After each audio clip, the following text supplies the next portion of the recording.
Today I want to talk about something I call the moshpit relationship. And that is something I just made up a word for that I lived through between 2017 and 2021. It kind of started in 2017, autumn 2017, and then it was mostly 2018, 2019, and then it kind of started to lose its effect on me in 2020, and I started to get out of it, and in 2021 I was fully out of it. So I say 2017 to 2021, but it was mostly 2018, 2019 I was caught up in this moshpit relationship. And what I mean about the moshpit relationship, that is a type of social group or friend group where nobody quite understands who is who. So if you're in a normal functional relationship with your friend group, everybody is aware of who your spouse is, who your partner is, who your best friend is, who your, the hierarchy between the people in each other's lives are very clear, or mostly clear, in a normal functional friend group. But in the moshpit relationship, there is this constant confusion about who is who. And the reason why is because there is a mismatch of relationship traits. So you can see this online a lot, that people talk about situationships. The newest word I heard was maybe latership. People talk about fuckboys. People talk about toxic exes. They have borderline exes and they are narcissistic exes, and so on and so on. And what is happening in these moshpit relationships is that people can, I saw this example today on Twitter, someone writing about that they had been in a relationship with someone for eight months. So yeah, much of a year. And suddenly that person announced a new partner. And they were left with this, wow, I thought we were a couple. And then you suddenly say that you're a couple with somebody else. And that is an example of how it is in the so-called moshpit relationship. Because people have this mismatch between what they are doing and what they are not doing. In the functional friend group, the person who is your partner is also the person you act like a partner with. So myself as an example, my friends, I know very, very clearly that they are my friends and not my partner. They have partners and then they have me as a friend, and it's very, very clear who is who. But in the moshpit relationship, what happens is that somebody can be very, very emotionally close to one person, but they never do relationship stuff with each other in another way. So they have these deep conversations about their life story and their childhood trauma and so on and so on, but they never actually go to the grocery store together. They don't live together. They don't have a life together. And then you can have people that look from the outside like they are a type of married couple. They might even cohabitate, but they don't have any kind of emotional or romantic or sexual life together. That's something they have with somebody else. So in the moshpit relationship, there is this constant mismatch. So people in the moshpit relationship is very confused about what is actually my role here? Who is my person? Who is not my person? Who can I go to? Who can I not go to? And so on. And when I was in this, in between starting in 2017 and was finally completely over in 2021, I was in a situation where I was forced onto a new social arena if I wanted to have a social life at all. Because in 2017 I had broken down fully. My health had fully broken down. So I became dependent on what we call arbeidsavklaringspenger in Norway, and I mentioned that a lot. So I was not in any formal job at the moment in 2017. I was on this sick leave tier we call arbeidsavklaringspenger. So I was not tied to a particular employer, so I didn't no longer have particular colleagues. And I was also getting divorced from my ex-husband, so I was no longer married. And I was so ill, and my ex-husband was so ill, that my son had to go into foster care. So it was this huge shift in my life where my normal social arenas kind of disappeared. And something I was sadly subjected to, the CPS barnevernet in Norway, they are known for doing this type of crime towards their clients and users. So they told me that if I was seen in my neighborhood, if I was outside, if I had any kind of contact with my old social groups, they would make sure that I would never see my son again, and that I would go to jail, and so on and so on and so on. So they the workers and the employees in the Norwegian CPS barnevernet, they were clearly breaking the law, so I had no duty to do what they said. But at the same time, they actually had the possibility to cut the contact between me and my son. They had the possibility, because nobody was there and stopping the criminal workers in the CPS. So they actually had the possibility to do the crimes towards us that they did. And I was not ready to lose fully contact with my son, so I actually did what they said. I knew it was a criminal act by the CPS. I knew that the workers in barnevernet was doing crimes against us, that they were abusing us, that they were people who should not have worked in the CPS and that belong in jail.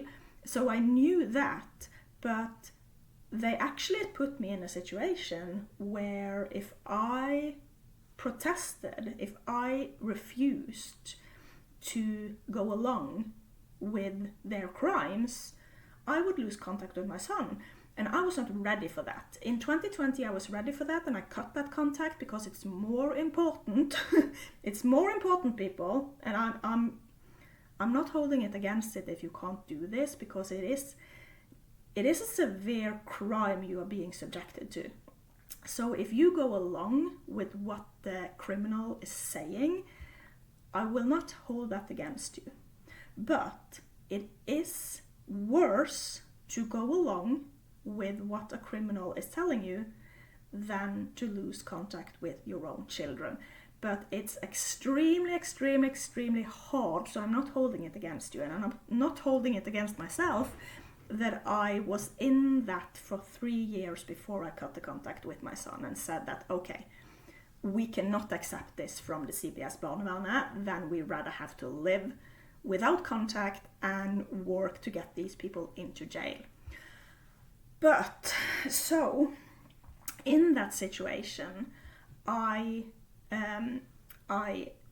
chose to go along with what the criminal CPS workers told me.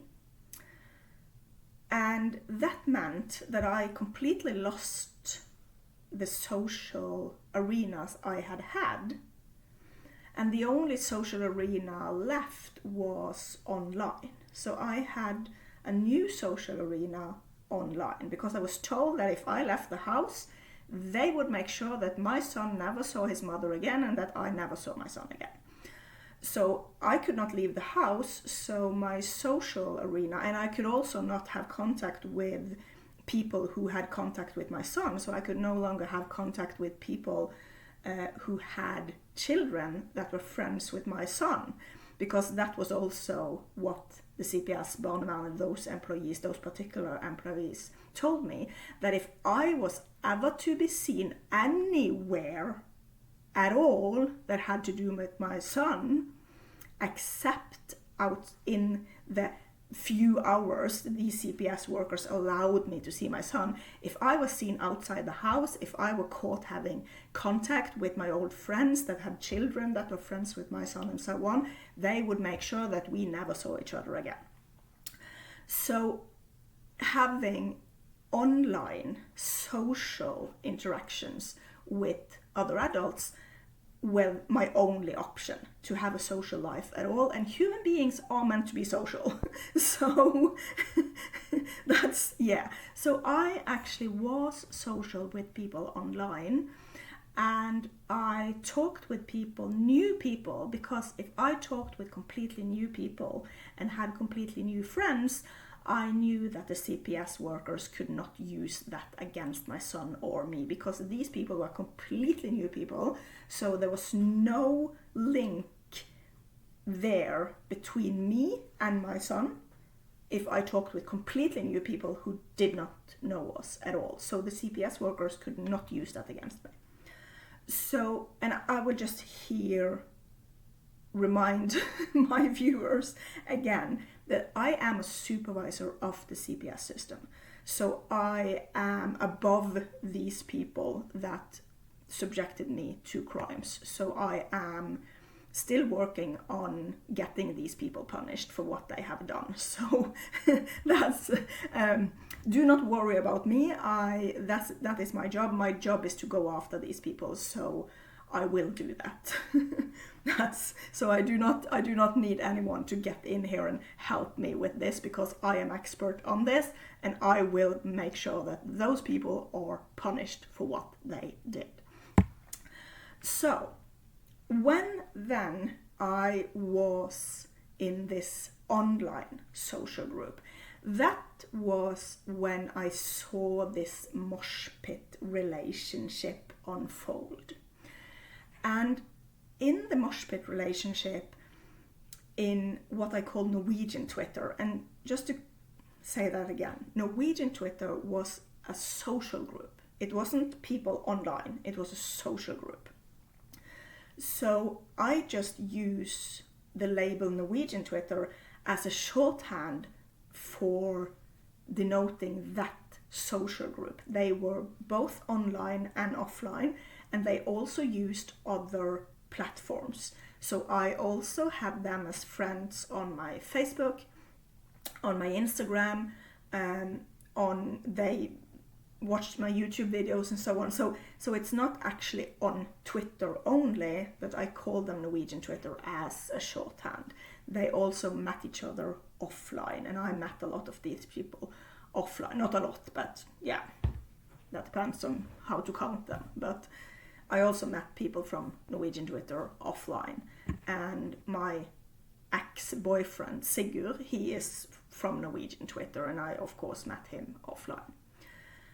So Norwegian Twitter, they had this moshpit relationship, and what was obvious with them was that a lot of them were identifying as special and unique. You know, we are not like the typical people. So they were neurodivergent or autistic, or they had personality disorders, or they had toxic exes. Oh, my ex is borderline, my ex is narcissistic. They had this identity, or they were LGBT+. They had this identity as we who are special. We are not like other people, we are special. but they had no agreement on what actually made them special.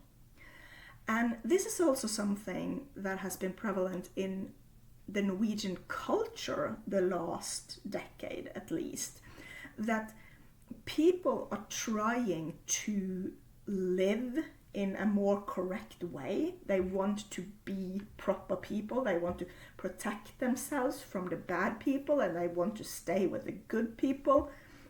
And I'm laughing a bit because I know that no, I'm not going to go into that. But so these people, they, in the moshpit, Norwegian Twitter moshpit, they had something that was very, you can see it everywhere in Norway. So it wasn't necessarily unique to them to believe that they were unique. It was very, the last decade, it has been very prevalent in Norway that everybody tries to be unique and that everybody tries to be better than other people. And this is what I call the Norwegian narcissism, and it goes way back in Norway. This is not new, but it has been in a particular way the last decade. And people are trying to find these social rules. We have to live by the correct social rules, but nobody is actually in agreement about what the social rules are. So you have the people who say that small talk is what makes you a bad person. So you have the people that say that I hate small talk. Nobody doing small talk is allowed to talk with me. So if you even mention the weather, you are out, because I am just too important and I'm too special to do any kind of small talk. And then on the other side, you have people who say that you are trauma dumping. If you are trauma dumping, I'm not going to talk to you, because trauma dumping is toxic and I have to protect myself against people who do trauma dumping. So, and you have all these kinds of different rules. So people are struggling. They're trying to find these social rules that will make them protected and that will make them popular and that will make them kind of be in the right social groups, but nobody agrees. And one example is that during that period, 2017-2021, I did talk once with a member of one of my old social arenas, and she was a person who had been very involved in my life and my son's life in a period.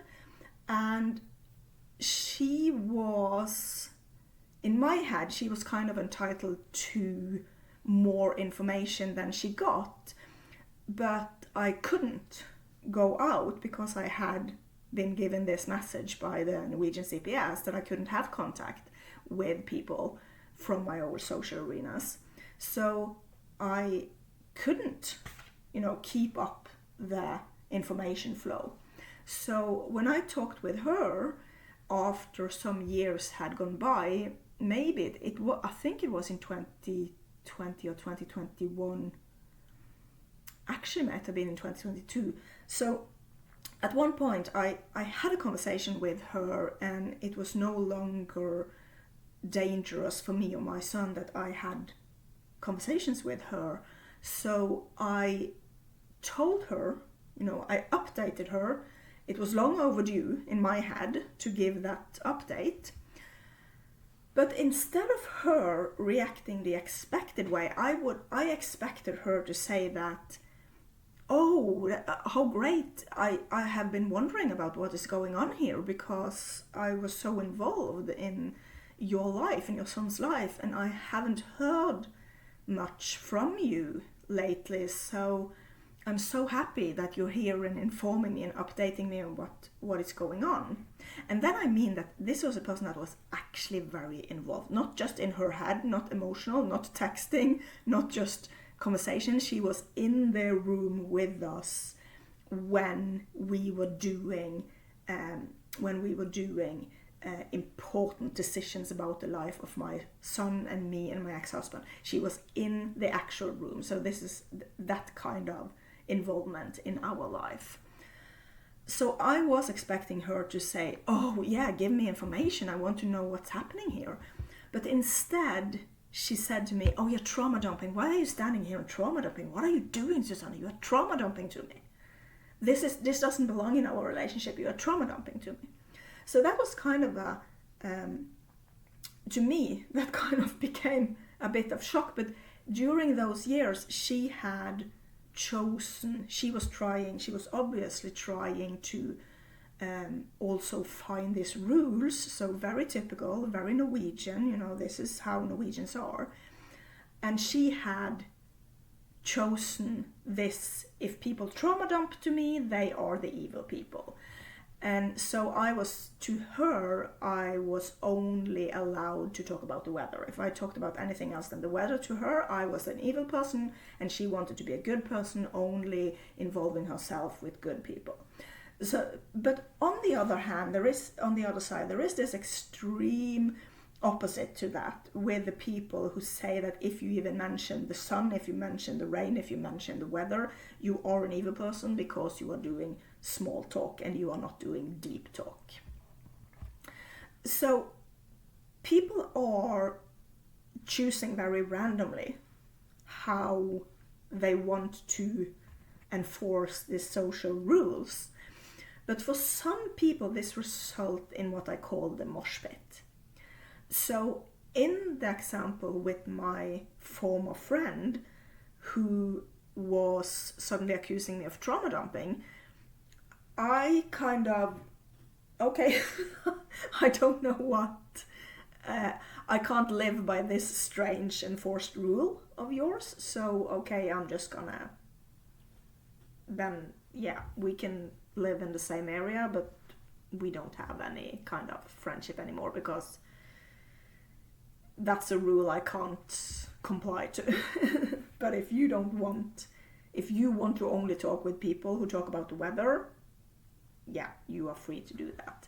And the same with people that only want to have deep conversations. If I can't talk with them about the weather, okay, you can just, I can just, be with people who are less rigid and more flexible. So, but for some people, this result in this mosh pit relationship, where they, instead of just distancing from each other, they kind of go into this mosh pit, this friend group, where they actually look like they have a lot in common. They look like they have good friendships. They look like they are very tight-knit and that they understand each other and that they kind of match with each other. But what I saw with Norwegian Twitter during 2017 to 2021 was that this, for me, this became very, very annoying to me. That people who should have been understanding of the fact that no, you are not in my inner circle here. You are not, okay, my ex Sigurd, when we were dating, he could talk to me in a certain way because we were actually having a sexual romantic relationship. We were actually partners. So if he wanted to come and talk with me about very important deep conversations, he was welcome to do that. But somebody I had only been chatting with online, and I had never even talked with them on the phone, it was like, stay out of my life. You are not, you can't do what Sigurd can do. But these people kind of, they assumed that because I had matched with them and their rule, so if I had been talking with them, not about small talk, but talking about them with more depth, they assumed that we suddenly were a much closer friend group, a closer couple, kind of, because I had matched with their rule. they had this rule and I matched with it. And then other people, they might have had other rules with those people and they matched with them. So they kind of saw, they were very pleased, I have such a good friend group, people love me here, I'm so included in this friend group because people understand me and they match with my rules and so on. But matching with those rules are just very random in the mosh pit relationships. But it gives people an impression that they are a tight-knit group, that they are good friends, that they enjoy life together. But it's very, very random, and you see it the second somebody steps over a true boundary, not these false boundaries, but a true boundary. So when people, I remember one person on Twitter, I had only chatted with her in a DM, and I think it was like 2-3 times maybe we had a conversation in DM, and we talked about abusive access. So that was kind of our match. We talked about abusive access. But that was also the only thing we talked about. We did not have any kind, we did not talk on the phone, we did not, we only had 2 or 3 conversations in DM. So that's a very few sentences. And we had not talked on the phone, we had not met each other, we did not know each other from before. We had absolutely no joined life together. The only thing we had together was that we had these very, very few conversations in DM about abusive access. And at one point, she showed up. I was in a visibly very stressful situation online. And then she showed up and she started kind of supporting me. I guess that was what was going on in her head, that she was supporting me, that she was understanding what I was going through, and then she was supporting me. And when I blocked her, because in that situation I could not have strangers into my notifications and starting to, I was in a really stressful situation, and it was visible to all that I was in a really stressful situation. So I couldn't have a lot of strangers talking to me in that situation. Okay, if you can't see that in this situation I am exposed to a lot of harassment in this moment, if you can't see that I am in the middle of a storm on Twitter, I just have to block you because I don't care about your intentions, but you are deliberately putting yourself in a situation you should stay away from in this moment.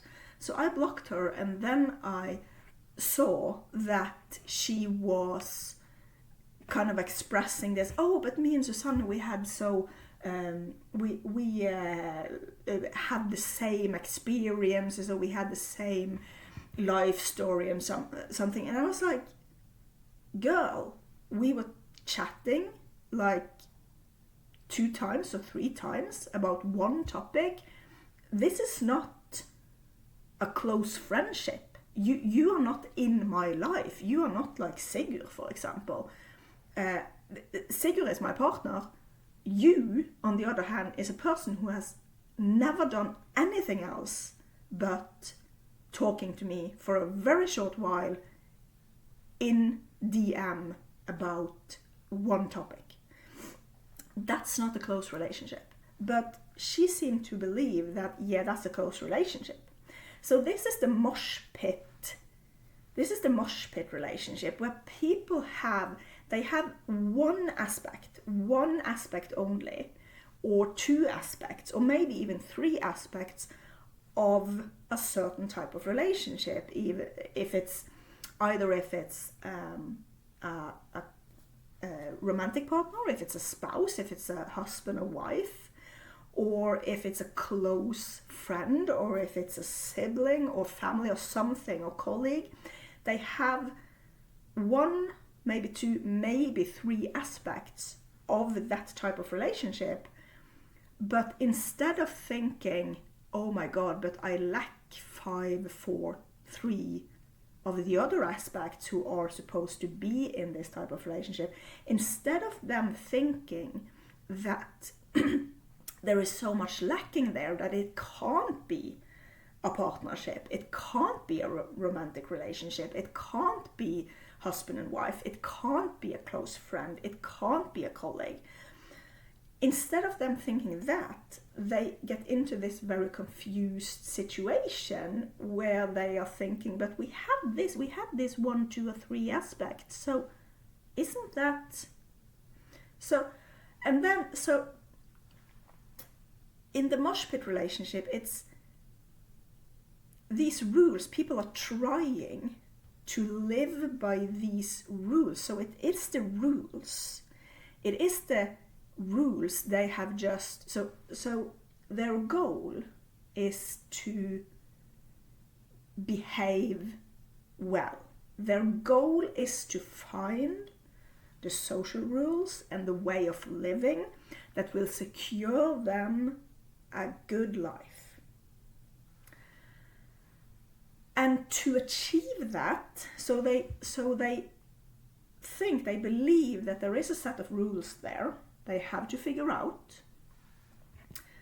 And to achieve that, they have to find these rules, so they make up a set of rules.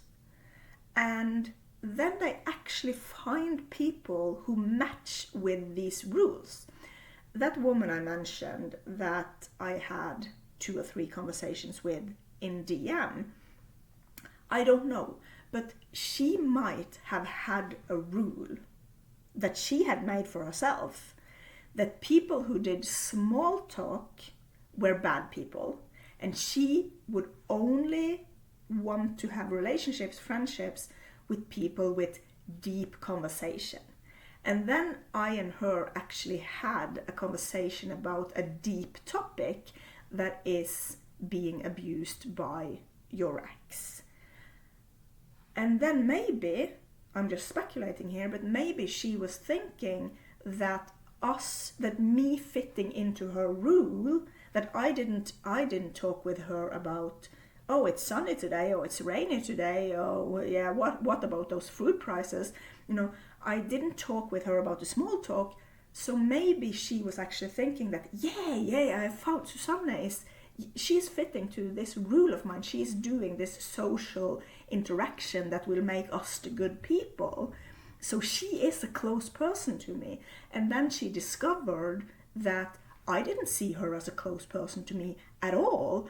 I could just easily block her because I don't view that rule, social rule, as a rule. I adhere to the Norwegian rules. I don't struggle to find any kind of social rules making me a good person. I'm a Norwegian and I act Norwegian, and as long as I am Norwegian, I am Norwegian. I don't care about these social rules. So for me, she was just a person I had one aspect, but it was very short-lived. It was short-lived too, and it was only one aspect of a friendship. And one aspect of a friendship isn't a friendship.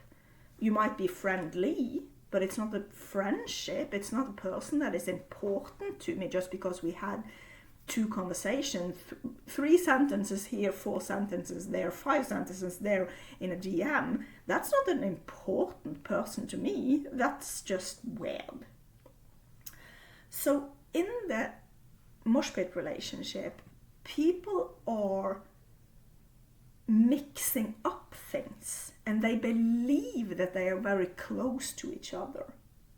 But they are not close to each other at all. So they get into these situations where they feel that they have a partner, that they have a new boyfriend or a new girlfriend, and then suddenly that person is announcing a complete different person as their new partner. And it's this mismatch where both people have, this person believed that they had a boyfriend, but this boyfriend, they believed that it was totally fine to keep up 8 months of deep conversations with a person and then just drop them. That wasn't, and then we are not talking about 3 conversations in DM, then we are talking about consistent everyday talking with another person. So it's a mismatch in these moshpit relationships where people, in an attempt to be proper, in an attempt to be special, in an attempt to have cracked some kind of code, we are not the neurotypicals, we are the neurodivergents, and we understand this. Or I'm autistic, so I understand this. Or we are the people who understand toxic exes, so we understand this. So people are trying to crack this code to understand how to behave in a social way. But behind it is this attempt at not being like everybody else. You want to be special. You want... in the moshpit relationship, people believe that they are special. Yeah, I have talked for more than 30 minutes and I am starting to forget what I have said. So I'm going to leave it there. And I hope this was a bit clarifying. Maybe I should clarifying and I just yap along. But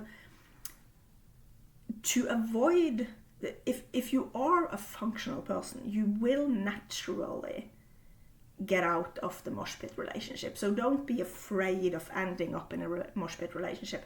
If you end up in a moshpit relationship in such a friend group, you will get out of it if you are functional. So it's nothing to be afraid of. I very easily got out of it again. I started getting into it in 2017 because of this situation I was in my life, where I had to leave the social arenas I had. But then I was fully out of it again in 2021. So it was mostly 2018 and 2019. So it was very quick. I got in and I got out. So it's not, if you are a functional person, you actually don't have so much to fear, because it's hard when you're in it, but you will get out of it. It's easy to get out of it. You will kind of flow out.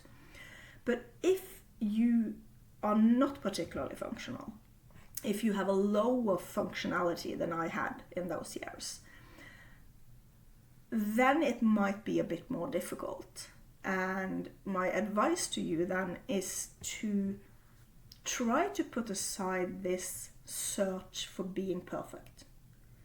Try to just accept that life do have, it ebbs and flows in life, and you will get into worse situations and better situations, and you will have friendship that ends, and you will come up in situations sometimes where 2 men or 3 men believe that you are dating them, but you are not. So people are, you will never be able to find this perfect way of living. And if you can accept that you will never be able to find the perfect way of living, you might actually discover one day that you are living a pretty perfect life. So, because the perfect life, the good life, is just, go with the flow. And I know it can be difficult. If you're very dysfunctional, it can be difficult. So, that's, of course, the more dysfunctional you are, the more horrible life you will live. That's just obvious. But try to accept that life will ebb and flow. Try to accept that moshpit relationships, they exist out there, and it's a kind of natural consequence of the cultural changes in Norway, and the cultural changes in Norway are actually a result of the more long-standing Norwegian culture. So we have good sides and we have bad sides in the Norwegian culture, and now in this era, the long-standing Norwegian culture has resulted in this cultural chain that is resulting in people trying to find these rules to live by, and that results in mosh pit relationships for some people. So just accept that, yeah, there are bad sides, there are good sides to the Norwegian culture, to other countries' cultures, to the global cultures, and we will see this, but we will never find any kind of perfect way of living, and it will pass. If you are just enough able, and you can train yourself to become this, if you are enough able to recognize dysfunctionality, you will get through it. If you know that a relationship with a husband or wife, if you know that that is supposed to have sex, romance, social life, sharing material, sharing finances, sharing a house, sharing responsibility for children, if you know what these different types of relationships and friendships are supposed to look like, if you have a fairly well knowledge about that, you will flow through the mosh pit relationships. If you get into them, you will get out of them with ease too. So yeah, okay.